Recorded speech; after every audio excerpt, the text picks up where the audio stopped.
Sound camera action. इसलिए मैंने beginning में जब आपने मेरे से माइंड का सवाल पूछा तो I said no, let it come chronologically, otherwise you wouldn't have understood. हाँ, बिकॉज लोगों को लगता है या मुझे भी लगा था कि मुझे करना था, बट मम्मी डैडी खिलाफ थे, फिर भी मैंने स्ट्रगल किया, मैं बन गया। बट नहीं, not that, it was not that easy. No, it was a part of my training and the training made me what I am. Right. ये जितने पर्दे, जितने ये चीजें हैं, ये सारी क्लियर हुई only after the training, and that's thanks to Roshan Taneja साहब who was my guru. Okay, and फिल्मों का सिलसिला कैसे शुरू हुआ वहां से? नाउ ये भी एक बड़ी इंटरेस्टिंग कहानी है। सी डेस्टिनी, अगेन मेरे केस में डेस्टिनी ने बहुत हाथ डाला। So when I was in the final year, हमारा एग्जाम देने के लिए बॉम्बे से लोग आते थे, पर्सनैलिटीज, कोई डायरेक्टर्स, एक्टर्स, प्रोड्यूसर्स आके वो हमारा एग्जाम देते थे। देन जो भी है, तो मेरे एक एग्जाम में mister Atmaram of Guru Dutt films, correct, उन दिनों गुरुदत्त जी चले गए थे, शिकार फिल्म हिट हो गई थी, फिर उन्होंने एक और पिक्चर बनाई, चंदा और बिजली was in the making, and he came to Pune to take our exam. He was Gurudatt's younger brother. Yeah, he was Guruji's younger brother.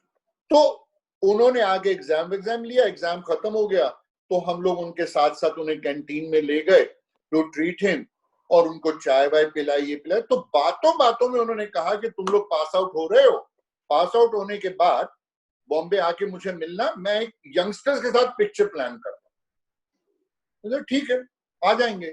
बात आई गई हो गई, पास आउट हो गए, केम टू बॉम्बे। मैं अपने मामा जी के घर रह रहा था जोगेश्वरी में। तो हम लोग जितने ये पास आउट हुए थे लड़के, हम लोग अंधेरी स्टेशन पे मिलते थे, एंड देन वहां से डिसाइड करते थे कि कहाँ जाना है। आज स्ट्रगल के लिए फेमस जाना है, नाज जाना है, कहाँ जाना है। स्टूडियोज जाते थे आप? हाँ, स्टूडियोज जाते थे, ऑफिस जाते थे, हर जगह, wherever we could get work. So you used to go with your certificates या क्या? नहीं, nothing, just like that, struggle करने कि sir I am an actor, मैं FII से हूँ, मुझे काम दीजिए। एंड अच्छा क्या है, कुछ तस्वीर तो एक आध तस्वीर दिखा दी, उन दिनों तस्वीर ही देखते थे, बाकी वहां कोई ऑडिशन नहीं होता था, कुछ नहीं होता था, लफ्जों पे होता था, यार ये सूट करता है, चलो ठीक है तू आ जा, इस तरह होता। तो हमारा meeting point was Andheri station, and Andheri station सब मिलके डिसाइड होता था आज पूरी मंडली यहाँ जाएगी पूरी। और ये भी नहीं था कि यार अकेला जाऊं, कहीं मेरा रोल ये ना ले ले, उसका रोल मैं ना, कुछ नहीं, ऑल क्लियर माइंडेड, जिसकी तकदीर है मिलेगा, आ जाएंगे वापस, दैट्स ऑल।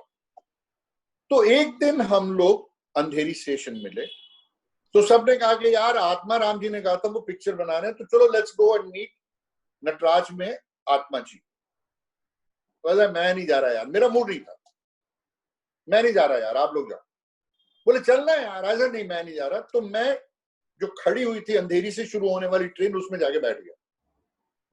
ये लोग निकल गए नटराज की तरफ, अंधेरी ईस्ट, मेरी ट्रेन चल पड़ी। I don't know what happened, and I just चलती ट्रेन से कूद के नीचे आ गया। I said I will also go and meet. अगर वो नहीं करता तो I wouldn't have been an actor like this. Correct. भागा ग्रुप में, हाँ बस वही ग्रुप को मिला, आत्मा जी के पास गए, आत्मा जी ने कहा हाँ मैं डांसिंग के ऊपर बना रहा हूं। तो डांसिंग का नाम सुनते मेरे कान खड़े हो गए। मैंने कहा I am not a bad dancer. I said ये नहीं जाने दूंगा पिक्चर, ये तो मिली। उन्होंने कहा ठीक है, 2 दिन के बाद कॉन्फिडेंस, 2 दिन के बाद मैं तुम्हारे डांस का ऑडिशन लूंगा। We said fine. तो जो इधर उधर के सबको खबर की थी, जो भी लोग थे, सब लोग नटराज का थिएटर, अगर तुम्हें याद हो, एंट्री के बाद राइट साइड पे जो थिएटर था, राइट, वो थिएटर में इन्होंने ऑडिशन अरेंज किया। एक असिस्टेंट, म्यूजिक की मशीन, आत्मा जी, एक कुर्सी, एक टेबल, और सामने नाच करने वाला। ये फैक्ट है बेटा, सुनना, देखो कैसे how hard work and destiny goes together. Destiny यहां लेके आए, now see the hard work. आत्मा जी ने कहा कि सबसे पहले पेंटल को बुलाओ. Why? I don't know. I just don't know. He called me, took my audition. तो मुझे जो डांस में आता था, जो FTI में मैंने कथक सीखा था, जो शशि अंकल के गानों पे प्लेबैक किया था, जो भी किया था, सब मैंने लपेट के दे दिया. मतलब मेरे पास उधार कुछ नहीं रहा, दे दो. So I gave everything. And he said, good, good, good. छुरा करके उनका असिस्टेंट था जो म्यूजिक बजा रहा था. छुरा एक कुर्सी और लेके आओ. छुरा went, brought a chair. So he said, Pental, come sit next to me and help me to select new boys in dancing. बाखुदा मेरे लिए इससे बड़ा ऑनर उस मकाम पे और क्या हो सकता है कि when he told me to come and sit as a judge with me, help me to select good dancers. Correct, sir. Wow. मतलब you are so naturally, I think वो जो आपके फादर ने जो स्पार्क देखी थी ना, He was right somewhere. Om Prakash को भी नजर आई, आत्मा राम को भी नजर आई, and those great people. Yes. Also, Om uncle and Atma uncle. Yes, yes. Notice that in you. Yes, yes. So अभी भी है, हाँ, अभी भी है. Thank you. वो कहते हैं ना हैंगओवर रहता ही है बेटा. So that was my first break, Umang, and I had a very important role and काफी गाने वाने डांस वांस मेरा उसमें था. उसमें मैंने स्पेनिश डांस भी किया. There's a clip of a Spanish dance. So उस फिल्म के लिए मैंने फिर काफी कॉन्टिनेंटल डांसेस सीखे, like Spanish, Charleston, Cossack, Scottish, all these dances सीखे. Spanish डाला भी, Charleston डाला भी, और नॉर्मल तो उस जमाने में कहाँ सीखते थे आप ये सब? ये कोलाबा में एक बहुत अच्छे डांसिंग स्कूल था called Sam Aaron School of Dancing. Sam Aaron School of Dancing. तो वो फादर एंड डॉटर चलाती थी. तो उन्होंने हमें ये सारे डांसेस सिखाए थे. They were very good. Wow. Then later with Atmaram you also did Arop. No, I did a lot of films with him. I did Yaar Mera. I'm specifically saying Arop is because Daddy भी थे उसमें. I know. So अच्छा. You are one of those few actors जिसने daddy के साथ भी काम किया, मेरे साथ भी काम किया. Yes. I'm very lucky. मैंने जेम्स अंकल के साथ भी काम किया, अमजद के साथ भी बहुत काम किया. Like this, I have a lot of people. Jinder जी के साथ भी, राजेंद्र कुमार जी के साथ भी काम किया, गौरव के साथ भी काम किया, Kumar Gaurav. So I have a lot of Dutt साहब, संजू, सबके साथ. तो this is how Umang started. And then देख डेस्टिनी अगेन. आत्मा जी और मैं खड़े हुए हैं उनके ऑफिस के बाहर और सामने रामानंद सागर अपना FC मेहरा साहब का ऑफिस था. करेक्ट. ये 5 लोग थे उस नटराज स्टूडियो में. तो 5 में एक मेहरा साहब भी थे. तो मेहरा साहब निकले बाहर तो उन्होंने कहा कि आत्माराम यार तू नए लड़कों के साथ कर रहा है, मैं एक पिक्चर शुरू कर रहा हूँ, मुझे एक नया लड़का चाहिए नौकर के रोल के लिए, अच्छा रोल है. तो आत्मा जी ने, और थोड़ा कॉमेडी रोल है, तो आत्मा जी ने सीधा कहा ये खड़ा ना, इसको ले ले. I was standing there just out of anything. किसी को कुछ पता नहीं. आत्मा जी बाहर गए, कुछ सोच रहे थे, मैं साथ में खड़ा हुआ, बात करने लगे. आए मेहरा साहब और रोल मिल गया. द पिक्चर वाज लाल पत्थर. एंड आई प्लेड राजकुमार साहब सर्वेंट. अच्छा रोल था. सो दूसरी फिल्म आ गई within no time. Wow. उधर आत्मा जी ने तीसरी पिक्चर साइन की, यार मेरा. राजा राम सतीश वागले करके प्रोड्यूसर्स थे, उनके साथ पिक्चर साइन की, यार मेरा. उसमें मुझे जीतू के साथ बड़ा अच्छा रोल दे दिया और उस पिक्चर का एक गाना बड़ा सुपर हिट हुआ था. And I was acknowledged as a good dancer in that. एक गाना किया था मैंने, जीतू के साथ थी वो फिल्म, जितेंद्र जी. राइट. गाने के बोल थे, डर लगे तो गाना गा, डर लगे तो गाना गा, बड़ा फेमस हुआ था उनका. तो आपने जंपिंग जैक जीतू के साथ डांस किया था? हाँ, उन दिनों जीतू जी का बड़ा वो तो बोलो जंपिंग जैक गाने हुए थे. तो एक शॉट है मेरा उस फिल्म में, टेबल, सेंटर टेबल के ऊपर खड़े होके हम दोनों एग फ्लिप करते हैं, लेग फ्लिप। हाँ। तो वो शॉट देख के लोगों ने कहा तो अरे यार जीतू जी के सामने ये लॉन्डे ने इतना अच्छा डांस किया। तो मेरे लिए it became a very big credit कि जीतू जी जैसा रिनाउंड डांसर उनके साथ मैं खड़ा हो पाया और डांस अच्छा कर पाया, वो द बिग थिंग। तो दैट्स हाउ मेरी जो गाड़ी थी चल पड़ी। उतने में मुझे मेरे अपने मिल गई। बट मैं एक चीज पूछना चाहूंगा, ये जो कॉमेडी स्ट्रीक है, तो यू ऑलवेज बचपन से मजाक किया एंड एवरीथिंग ना? Had it. It's always natural. It cannot be inculcated. है ना? वो बदमाशी has to be, जैसे तेरी शक्ल में पता लग जाता है। तेरी आपको मेरी शक्ल में डैडी दिखते हैं इसलिए आपको ऐसा लगता है? नहीं, मैं तो बहुत सीधा हूँ। नो बॉस, बल्कि डैडी ज्यादा सीरियस दिखते थे। No, but you have that faint मस्ती वाली एक स्माइल, एक कुछ हिडन है। It's not a smile, but something, एक बदमाशी होती है ना, एक जो हाँ ये मैं मर जाऊं। So it is, I feel it's inborn because you don't, comedy सोच के नहीं होती। Right, correct. It's intuitive, it's impulsive, you just react. Right. It happens. Right. It just happens. And then उसके बाद आपका ये फिल्मों का एक्टिंग का सिलसिला शुरू हो गया? हाँ, उसके बाद एक के बाद दूसरी के बाद तीसरी फिल्में आती हैं। लकीली काम एप्रिशिएट होता गया, चाहे वो जॉनी भाई हो, महमूद साहब हो, या मुकरी भाई हो, या धूमाल साहब, ऑल एप्रिशिएटेड के नहीं दम है, कोई बात है, कोई है। आगा जानी बहुत क्लोज थे मेरे, आगा साहब, फिल्म्स विद आगा जानी। बट आई टेल यू, दिल की बात बताऊं, they were great people, as they were great actors, but they were more great people. उनकी याद नहीं जाती, और कई बार तो somewhere I really miss them because इतना क्लोज क्वार्टर में काम किया, इतने साल काम किया जी।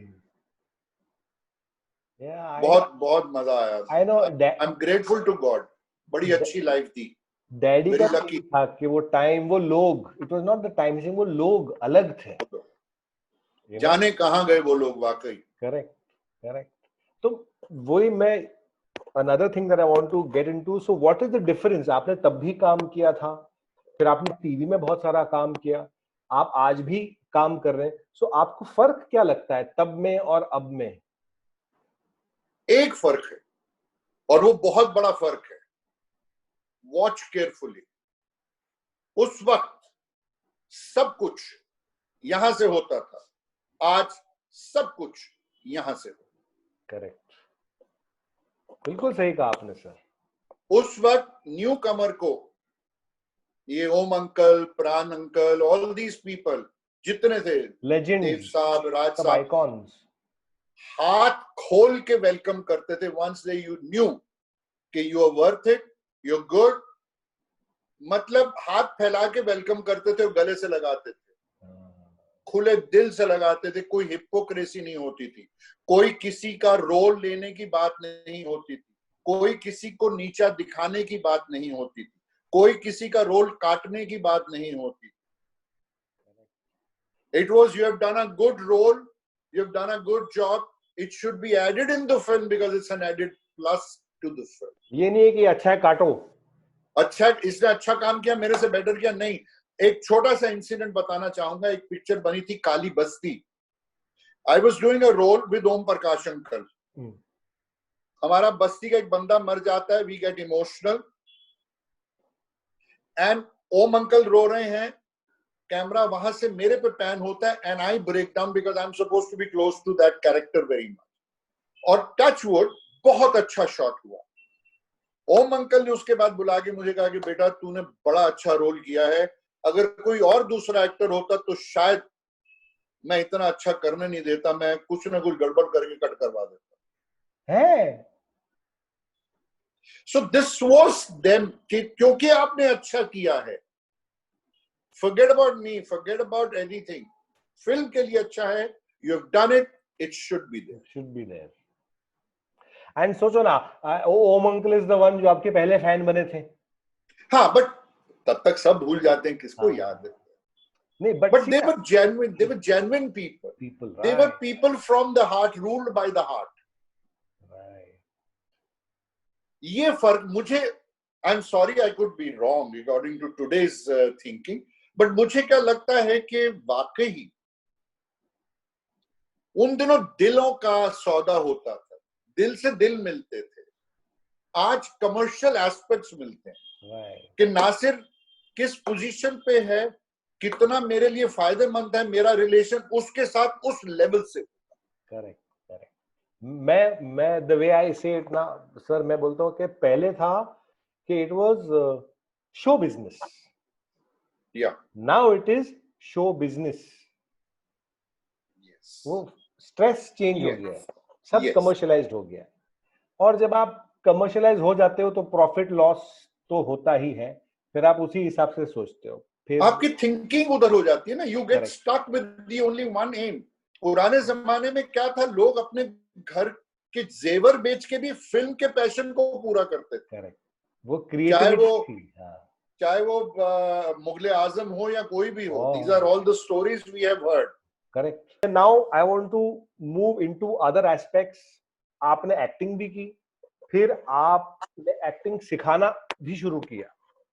या इसके लिए मैं अगेन मेरे प्रोफेसर रोशन तनेजा साहब को ग्रेटफुल रहूंगा उनका, कि mind became my one of the best aspects which he wanted to exploit for his students. तो 1976 में 78 में एक्टिंग कोर्स बंद हो गया था FTII में, 77-78 में. उसके बाद there was no acting course in FTII. It was closed down for 29 years.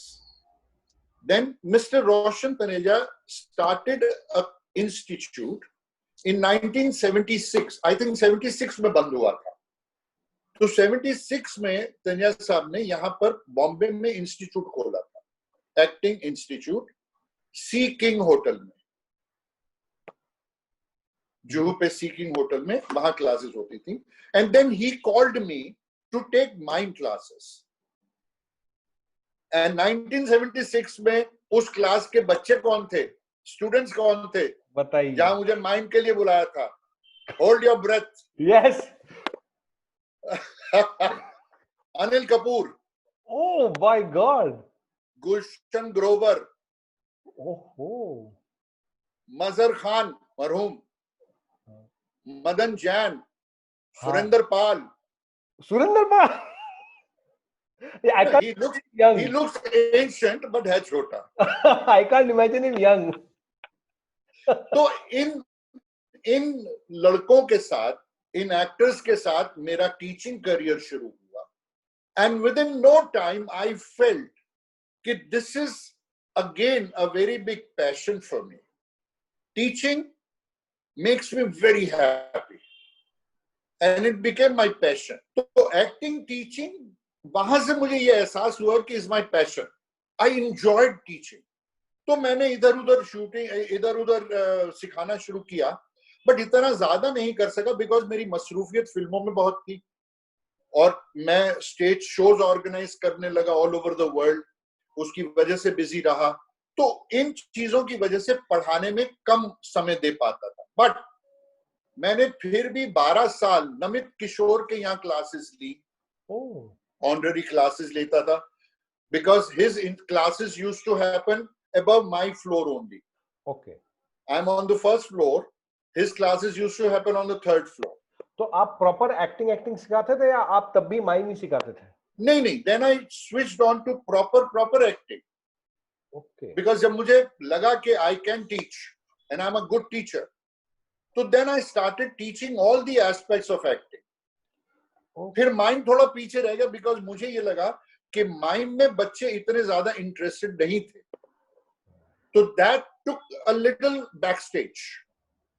But फिर आपने आगे चल के अपना खुद का इंस्टीट्यूट खोला एक्टिंग का? नहीं, अपना कभी नहीं खोला, बट पूरा किया. Then 2005 I was called by FTII to handle as the head of the department acting course, जहां जिस कुर्सी पे एक दिन रोशन तनेजा साहब बैठते थे, वो कुर्सी 8 साल मैंने संभाली एज अ टीचर। सर आपकी जिंदगी में ना, मैं जो सुन रहा हूँ एंड आई एम श्योर जितने भी लोग सुन रहे हैं, आपकी जिंदगी में कितने सारे सर्कल्स रहे जो कंप्लीट हो चुके हैं। So I don't know, I feel so. The circle of life, na, so many, with your mime act, with your dad seeing that spark in you, with Om Prakash saying के you know तुम अच्छे हो, फिर वो scene में तारीफ करना, कितनी सारी चीजें आपकी लाइफ में एक सर्कल कंप्लीट हुआ है। Yes. अभी आपने बातों बातों में एक छोटी सी बात कह के आप आगे बढ़ गए, पर मैंने पकड़ लिया। कौन सी? मैं शो ऑर्गेनाइज करता था, वो क्या, व्हाट वाज दैट शो? वो क्या हुआ बेटा कि मुझे ये लगा कि जब मेरा एक्टिंग रोल कम होने शुरू हो गए, थोड़े से डाउनफॉल आया, जहां काम कम मिलना शुरू हुआ, तो जो सबके साथ होता है, दैट सबके साथ होता है वो। या बट प्रॉब्लम क्या है कि most of people don't take it. I took it as in my stride कि होता है यार, उतार चढ़ाव, कल ऊपर था आज नीचे, कल फिर ऊपर होगा, तो अभी क्या करें, इंडस्ट्री से कनेक्टेड क्या है। तो क्योंकि मैं ऑफिशियली बहुत शोज कर चुका था as a master of ceremony with Kishore da, Hemant Kumar साहब, Nutan ji, all these people, veteran लोगों के साथ में वर्ल्ड टूर करता था as master of ceremony, and plus मेरा ऑन कॉमेडी का स्टैंड अप कॉमेडी सेक्शन होते थे। अच्छा, ओके। प्लस डांस करता था मैं स्टेज पे, तो I use to be you know everywhere. तो इनके साथ मैंने बहुत शोज किए, तो मुझे ये पता था कि shows how do they happen those days, correct, not today. Today the whole scenario ही बदल चुका है। हाँ, पर उन दिनों कैसा होता था, क्या होता था, वो समझ आ गया था। और क्योंकि मैं करता था इसलिए ऑर्गेनाइजर्स के साथ कनेक्शन भी बन गया था। तो एक बंदे ने मुझे फोन किया कि यार एक शो करना है, ऑर्गेनाइज करना तू। मैंने करता हूं। मैंने कहा चार्ज इतना। बोले ठीक है, डन। कोशिश करके स्टार्स को थोड़ा सस्ता ले आ। सो लाइक दिस, जो निटी ग्रिटीज हैं शो की, वो समझ आई। लकीली मैंने बड़े अच्छे अच्छे शोज किए। विद गोविंदा जी गए मेरे साथ, अक्षय कुमार गए मेरे साथ, बड़े बड़े लोग गए, सिंगर्स गए, कुमार शानू एंड अपना Udit ji, all these people, कविता कृष्णा मूर्ति, हम सब लोगों ने बहुत शोज किए। They were organized by me, looked after by me, and that's how I made that lean period of mine go very well. Busy. Right. फिर काम शुरू हुआ, फिर हो गया, फिर जब काम कम हुआ टीचिंग में हो गया, तो 2005 में FTII ज्वाइन कर लिया। करेक्ट, एंड आई थिंक ये बहुत सारे, मैं भी जो यंग लोगों से मिलता हूँ आज की तारीख में, वो लोग ना एक वो हैंडल नहीं कर पाते। They don't know how to side track and then come back and side track and come back. वो गाड़ी लड़खड़ा जाती है। बेटा मुझे क्या लगता है कि the right assessment of the situation and adjustment to that time is very important. Correct. भाई अब मेरे पास काम नहीं है। मेरे साथ एक किस्सा हुआ, मेरे पास बिल्कुल काम नहीं, अब घर के खर्चे ये वो, यू अंडरस्टैंड, प्रेशर होता है। तो मेरे 10 खास दोस्त, 10 friends from the industry, I went to 10 of them और हर एक को बोला कि यार मुझे काम चाहिए, give me any role, I will do. इस वक्त मैं थोड़ी प्रॉब्लम में, मुझे काम चाहिए, काम दो। दे ऑल सेड, गालियां दे दे के तेरा वो, व्हाट डू यू थिंक, नहीं देंगे काम? ऑफ कोर्स, तू हमारी जान है, जिगर है, ये है वो है। 10 के 10 इंटरनेट है, दे दो गाली, नो प्रॉब्लम। हाँ नहीं, बट 10 के 10 ने काम नहीं दिया। बाहर से कोई और आया था, उसने काम दे दिया।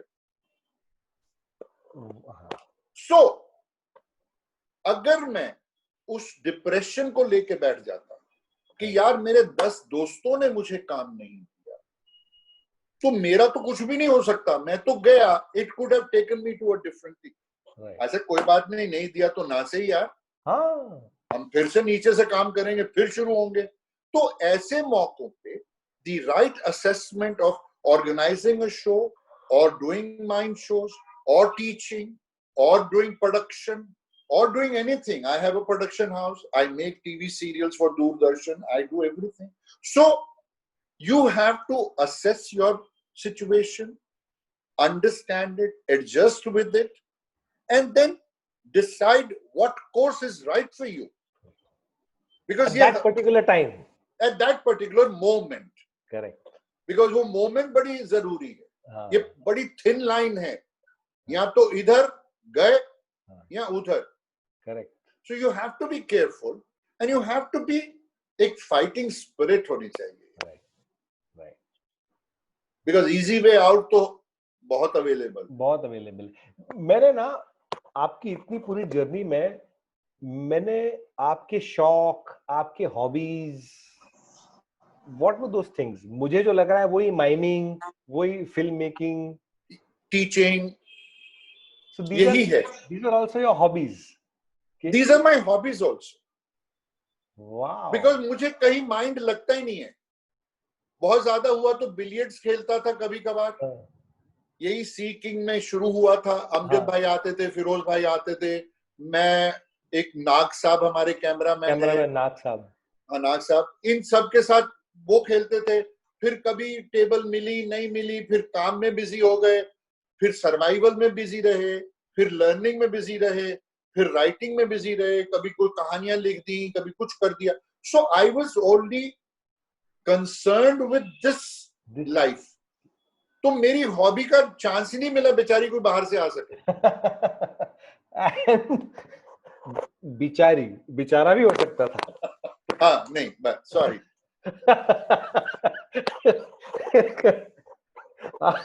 अब ऑड लगता ना यहाँ के वो बेचारा मेरा हॉबी था.